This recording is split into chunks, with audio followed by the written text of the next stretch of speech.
सोचिए कि आज से कुछ साल बाद आप अपने शहर के किसी बड़े चिड़ियाघर में हैं। आपको बहुत सारे ऐसे जानवर देखने को मिलते हैं जो कि आज से हजारों साल पहले दुनिया से ख़त्म हो चुके हैं। ये मंजर आपको जुरैसिक पार्क मूवी की सीन्स याद दिलाएगा। लेकिन मॉडर्न टेक्नोलॉजी की मदद से हम ऐसे जानवरों को दुनिया में वापस लाने के काफ़ी करीब आ चुके हैं।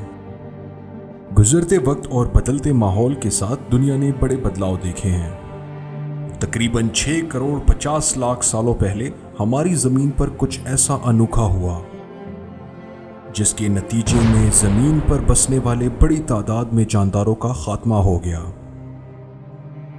और ये बात हमें आज के टेक्नोलॉजिकल रिसर्च से मालूम होती है। इसी अनोखी एक्सीडेंट की वजह से आबी जानदारों से लेकर भारी भरकम डायनासोर्स का खात्मा हुआ। ज़मीन पर होने वाली इतनी बड़ी तबाही को आज हम मास एक्सटिंक्शन के नाम से जानते हैं।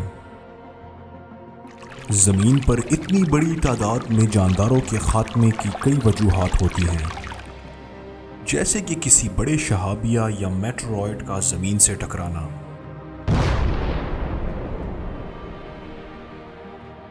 बड़ी सतह पे आतिशफिशाओं का फटना या माहौल में हद दर्जे के मौसम शामिल हैं।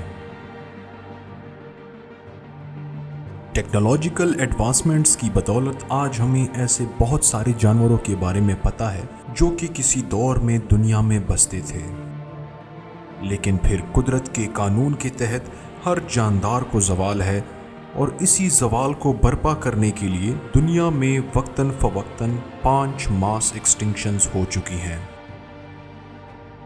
रिसर्च बताती है कि दुनिया का पहला मास एक्सटिंक्शन आज से 450 मिलियन साल पहले आया, जिसने तमाम छोटे समुद्री जानदारों को ज़मीन पर से फाश कर दिया।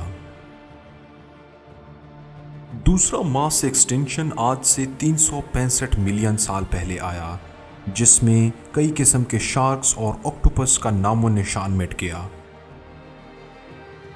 तीसरा मास एक्सटिंक्शन यानी बड़ी सतह पे जानदारों का ख़त्म होना लावे से भरे पहाड़ों के फटने से आज से 210 मिलियन साल पहले आया।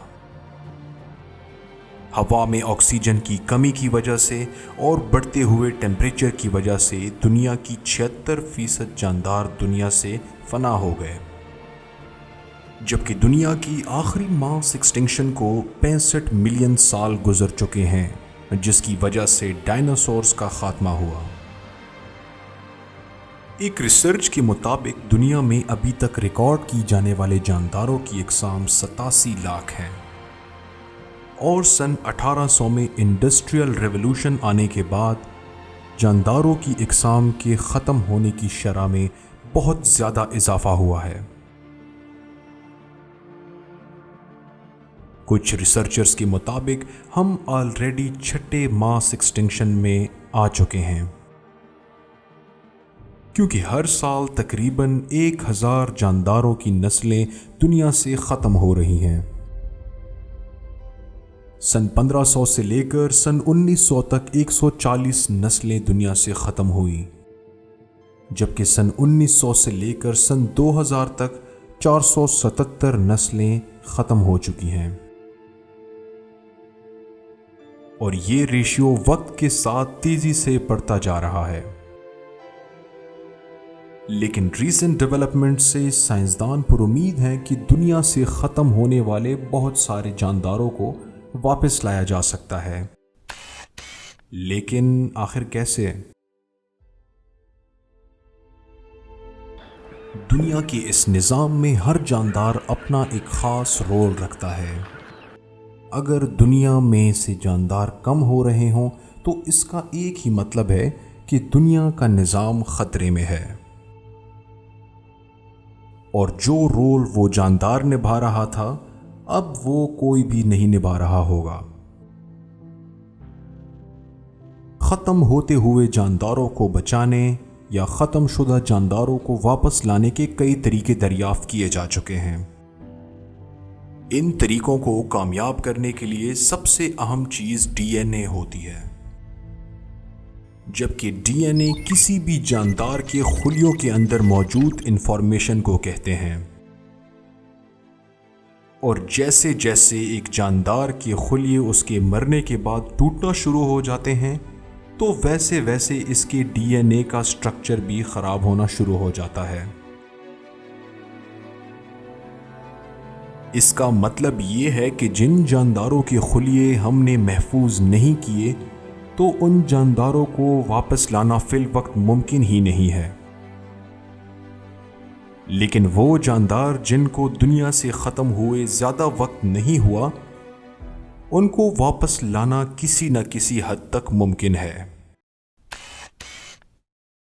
بیک بریڈنگ وہ پہلا طریقہ تھا جس کی مدد سے ختم شدہ نسلوں کو واپس لانے کی کوشش کی گئی۔ اس طریقے کو اپنا کر ساؤتھ افریقہ میں ریسرچرز نے ایک ایکسپیریمنٹ کیا جس میں انہوں نے کواگا کو واپس لانے کی کوشش کی۔ کواگا زیبرا کی ہی ایک نسل ہے جو کہ دنیا سے ختم ہو چکی ہے۔ کواگا زیبرا سے مشابہت رکھتے ہیں مگر ان کے درمیان ایک ڈفرنس ہے۔ زیبرا کی پوری باڈی پر کالی لائنز ہوتی ہیں جبکہ کواگا کی لائن صرف اس کے گردن تک ہوتی ہے۔ مزید کواگا کی گردن سے نیچے کا حصہ گندمی رنگ کا ہوتا ہے۔ کواگا افریقہ میں پائے جاتے تھے جس کے بعد افریقنز کے شکار نے ان کی نسل ختم کر دی۔ کواگا کی نسل کو دوبارہ سے پیدا کرنے کے لیے سائنسدانوں نے ان زیبراز کا انتخاب کیا جن کے بدن پہ کم سے کم کالی لائنز ہوں، اور دوسری طرف انہوں نے ایسے خچر کا انتخاب کیا جن کے رنگ گندمی تھے۔ ان کے ملاپ سے جو زیبرا پیدا ہوئے ان کا پھر سے ملاپ کیا جاتا تھا جب تک کہ کواگا کی طرح کی خصوصیت والے جانور پا لیے گئے۔ اس ایکسپیریمنٹ کو مکمل ہونے میں 30 سال لگے۔ حالانکہ اس ایکسپیریمنٹ سے کواگا تو پیدا نہیں ہوا مگر کواگا سے ملتے جلتے نسل کا زیبرا بنا لیا گیا۔ جیسے جیسے اس فیلڈ میں ترقی ہوتی گئی تو ایک نئی ٹیکنالوجی نے جنم لیا جس کو کلوننگ کہا جاتا ہے۔ کلوننگ کے عمل میں کسی بھی جاندار کی ایگزیکٹ سیم کاپی تیار کی جاتی ہے۔ جراثیم خود کو کلون کرتے ہیں تاکہ اپنی نسل بڑھا سکیں، لیکن اب کلوننگ لیب میں بھی پاسبل ہو چکی ہے۔ ابھی تک ہم بہت سارے جانوروں کو کلون کر چکے ہیں، لیکن کیا ہم کلوننگ کا استعمال کر کے ہزاروں سال پرانے جاندار کو واپس لا سکتے ہیں؟ اس کام کو سرانجام دینے کے لیے SCNT مطلب سیمیٹک سیل نیوکلیئر ٹرانسفر کا استعمال کیا جا سکتا ہے۔ اس طریقے کا استعمال کرتے ہوئے سن 1999 میں ایک ایکسپیریمنٹ کیا گیا اور ایک پیرینین آئی بیکس کے سیل کو محفوظ کر لیا گیا۔ 10 سال بعد یعنی سن 2009 میں اسی سیل کو واپس سے نکال کے اس کا نیوکلیس اس سے الگ کیا گیا، جس کو ایک عام بکرے کے سیل کے ساتھ ملایا گیا، اور کچھ وقت گزرنے کے بعد دنیا سے ختم ہوا جانور یعنی ایک پیرینین آئی بیکس پیدا ہوا۔ لیکن یہ پیرینین آئی بیکس پیدائش کے ساتھ ہی سانس نہ آنے کی وجہ سے مر گیا۔